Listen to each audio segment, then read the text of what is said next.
नमस्कार साथियों, जैसा कि आप देख रहे हैं कि ग्रुप सी की सभी भर्तियों का रिजल्ट लोकसभा चुनाव के बाद ही आएगा। ये बात मैं खुद अपनी तरफ से नहीं बोल रहा हूँ, हल्का सा या उससे भी ज़्यादा कहिए तो ये एचएसएससी मुख्यमंत्री की जो 1 मार्च को मीटिंग हुई है हाई लेवल, उसके अंदर से ही कहीं ना कहीं ये बात निकल कर सामने आई है कि अगर ऐसा पॉसिबल नहीं है कि ग्रुप 56-57 या फिर ग्रुप सी की अन्य भर्तियां जो अभी तक जिनका रिजल्ट पेंडिंग है, तो उनको लेकर ये चर्चा चली है कि अगर अभी पॉसिबल नहीं हुआ 6 मार्च को और नेक्स्ट डेट ऐसी चली जाती है कि आचार संहिता के बाद लग जाती है, तो ये भर्ती डेफिनेटली मैं कह सकता हूँ विधानसभा के लिए जाएगी। मैं आपको ये देखिए, आयोग ने अंदर खाते हर एंगल से कर रखी है तैयारी। जैसे हाई कोर्ट में केस लंबित रहने के कारण ग्रुप सी के पदों के अब तक हो चुके पेपर ग्रुपों के अंदर खाते हर एंगल से तैयारी कर रखी है। हाई कोर्ट के जैसे भी आदेश आएंगे उसी एंगल से रिजल्ट घोषित कर दिया जाएगा। इसका मतलब समझिए, पहले अगर हाई कोर्ट का आदेश आता है कि 5 नंबर आपने किसी को नहीं देने हैं, बिना 5 नंबर के रिजल्ट घोषित किए जाएंगे। अगर हाई कोर्ट का रहता है कि हाँ 5 नंबर देना जायज़ है, एचएसएससी का वो तरीका ठीक है, जायज़ ठहराया जाता है हाई कोर्ट के अंदर, तो वो रिजल्ट आएगा 100 में से, तो ये उसी एंगल से रिजल्ट घोषित किया जाएगा। इसका तो ये मतलब है। अब अगली लाइन पढ़िए, सबसे मेन महत्वपूर्ण है। अगर आदर्श चुनाव आचार संहिता लागू होने से पहले हाई कोर्ट से किसी अंतरिम आदेश के तहत रिजल्ट निकाला जा सकेगा तो आयोग बिना देरी के ये रिजल्ट घोषित कर देगा। इसका मतलब ये हुआ कि अगर आचार संहिता लगने से पहले अगर हाई कोर्ट की तरफ से हरी झंडी मिल जाती है रिजल्ट को लेकर, ग्रुप सी, टीजीटी, इन सब को लेकर, ग्रुप डी का रिजल्ट आएगा, डेफिनेटली आएगा। इसके लिए तो आप चिंता मुक्त हो जाइए। ग्रुप डी का ही रिजल्ट और टीजीटी का भी रिजल्ट डेफिनेटली आने के चांसेस हैं। बाकी ग्रुप सी के जो पेंडिंग है रिजल्ट्स, एग्ज़ाम पेंडिंग है, वो अभी अटका हुआ मामला है। और ये लग भी नहीं रहा कि अभी सरकार, क्योंकि सरकार ने अपना डबल माइंड बना लिया है। अगर सरकार सिंगल थॉट पे रहती तो एक अलग बात है। तो यहाँ इसका मतलब ये है कि अगर इसका जो अंतरिम आदेश है हाई कोर्ट का आचार संहिता लगने से पहले आ जाता है तो ये रिजल्ट उसी रात को निकाल देंगे, 1 घंटे में, 2 घंटे में, 4 घंटे में, या रात को 12 बजे से लेकर 4 बजे तक किसी भी टाइम निकाल दें। तो अगली लाइन पढ़िए, इसलिए अंदरूनी तौर पर यह तैयारी की गई है, रिजल्ट निकालने की तैयारी की गई है।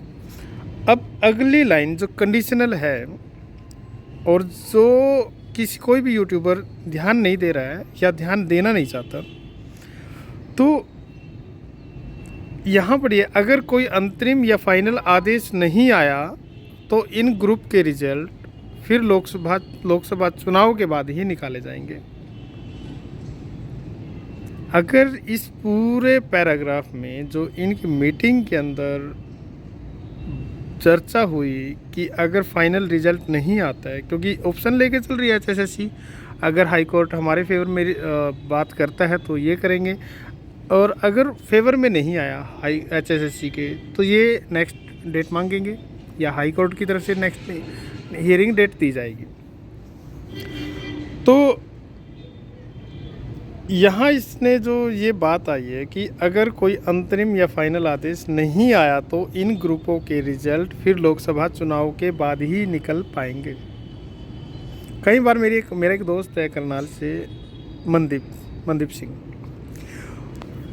कई बार एचएसएससी के ग्रुप सी के रिजल्ट को लेकर मेरी उससे बातचीत होती रहती है। तो मैं हमेशा जब एग्ज़ाम हुआ ही था तो उसने कहा कि ये रिज़ल्ट सरकार दिसंबर से पहले क्लियर करवा देगी। मैंने कहा नहीं, ये लोकसभा से पहले ही क्लियर करवाएगी और रिज़ल्ट से बिल्कुल एन वक्त पहले। जैसे 2019 में आप लोगों को ध्यान होगा, हरियाणा पुलिस का और ग्रुप डी का रिज़ल्ट इन्होंने निकाला था। ग्रुप डी 2019 में रिज़ल्ट इन्होंने जनवरी में निकाला था और मार्च के स्टार्टिंग में 2019 में हरियाणा पुलिस का रिज़ल्ट निकाला था 2019 लोकसभा से पहले।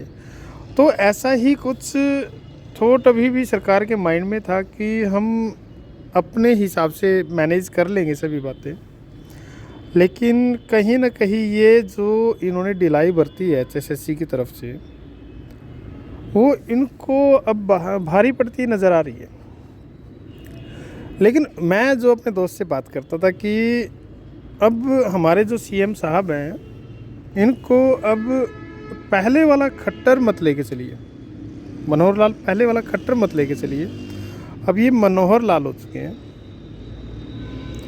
क्यों हो चुके हैं कि अब ये राजनीति समझने लगे हैं, अब इनमें दृढ़ता भी आ चुकी है। अगर किसी को लगता है कि सिर्फ मनोहर लाल खट्टर के दिमाग में सिर्फ और सिर्फ लोकसभा चुनाव है या मोदी के इलेक्शन ही उसके दिमाग में है, तो ये पूरी तरह से मैं ठीक नहीं कह सकता। खट्टर को भी अपना जो हमारे सीएम है, हमारे मुख्यमंत्री हैं हरियाणा प्रदेश के, उनको कहीं ना कहीं ये लगता है कि मेरी विधानसभा का क्या होगा, और विधानसभा के लिए उन्होंने ये भर्ती बड़े ही स्मार्ट तरीके से बचा ली। एक स्पेशल 26 मूवी देखी है आप लोगों ने? अक्षय कुमार, काजल अग्रवाल, मनोज कुमार को लास्ट में जब पता चलता है कि मैं इनकी साइड से ही खेल रहा था, उसमें एक डायलॉग आता है, ओ तेरे की, तो मैं और मेरी पूरी सीबीआई टीम, क्या अक्षय कुमार जो नकली सीबीआई बनकर वो रेड मारते हैं कहीं बड़े बड़े शोरूम में, ज्वेलरी शॉप में, तो उनको बाद में रियलाइज़ होता है, पहले उनको लगता है कि हम अपना पार्ट पूरी तरह से निभा रहे हैं, बाद में एहसास क्या होता है कि हम तो इनकी तरफ से खेल रहे हैं। अभी हम जितने भी स्टूडेंट्स हैं, टीचर्स हैं, यूट्यूबर्स हैं, या हरियाणा का एक एक व्यक्ति जिनकी नज़रें सरकारी नौकरी को लेकर टिकी हुई है,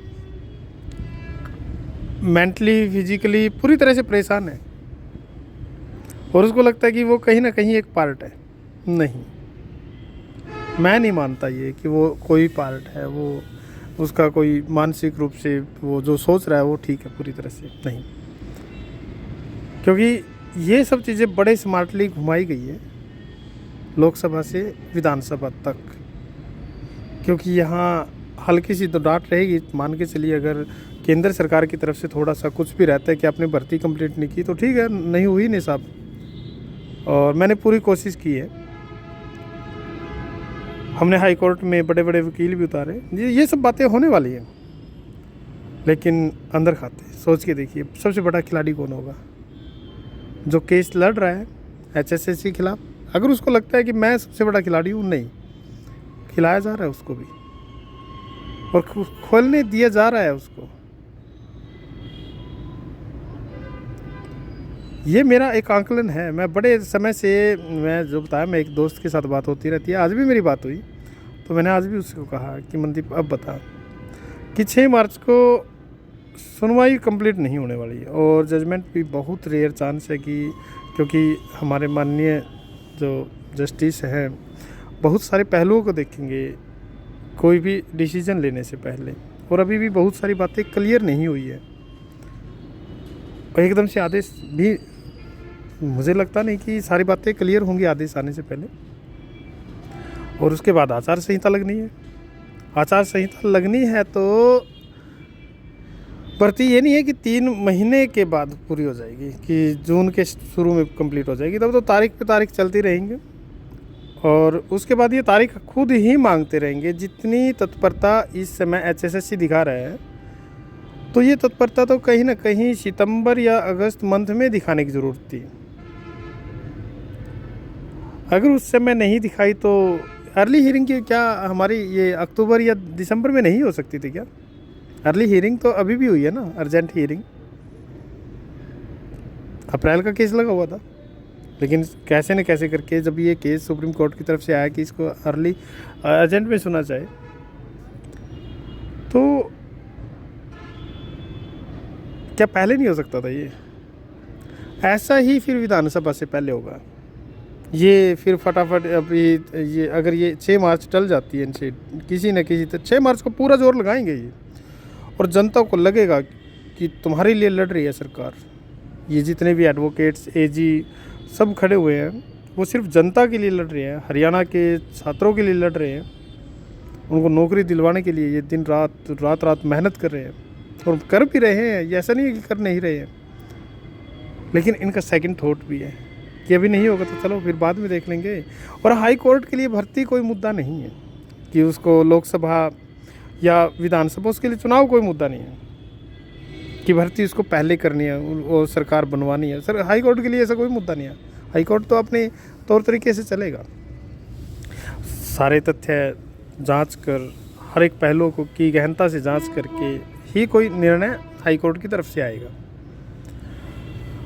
फिर 6 मार्च के बाद ये लोग हो जाएंगे रिलैक्स कि चलो, होता ना कि जब कि दुख की या जो संघर्ष की आती हो जाती है, उसके बाद एक रिलैक्स मोड में आ जाता है कि सैचुरेशन तो उसका भी आता है। तो अगले 6 महीने के लिए फिर पूरी तरह से फ्री।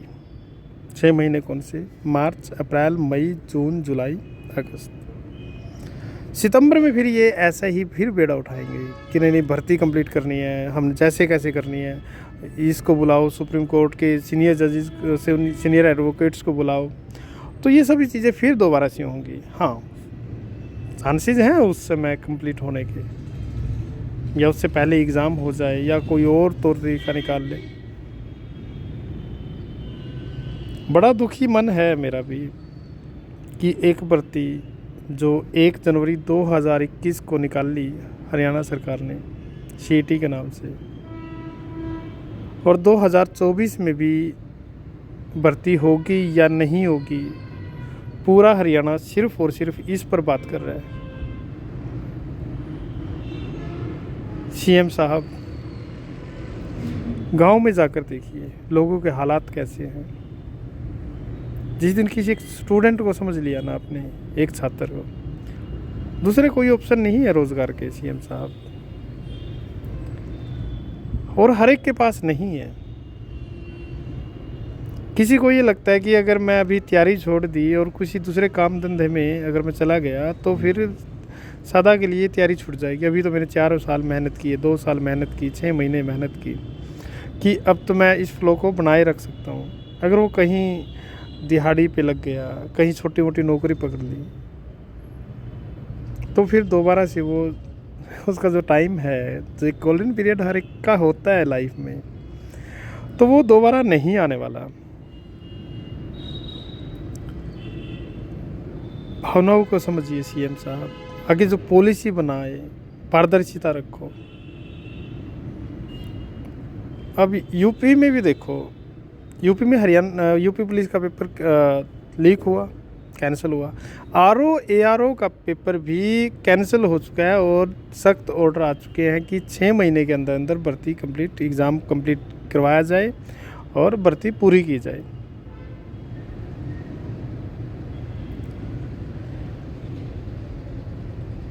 बातें बहुत सारी हैं बच्चों करने के लिए, लेकिन फिर भी उम्मीद मैं ये रखता हूँ कि हमारे एजी, हमारे एचएसएससी की तरफ से, सचिव की तरफ से सही डाटा हाई कोर्ट को दिया जाएगा और प्रदेश की जनता और उसके स्टूडेंट्स के हित में फैसला आएगा। कैंसिल होने का तो मुझे भी नहीं लगता कि एग्ज़ाम एकदम से कैंसिल होने का डिसीजन देखो आ जाए। कोई बीच का कोई रास्ता कि दोनों तरफ से लोग खुश हो जाएं कि हाँ चलो मेरी भी रह गई और उसकी भी रह गई।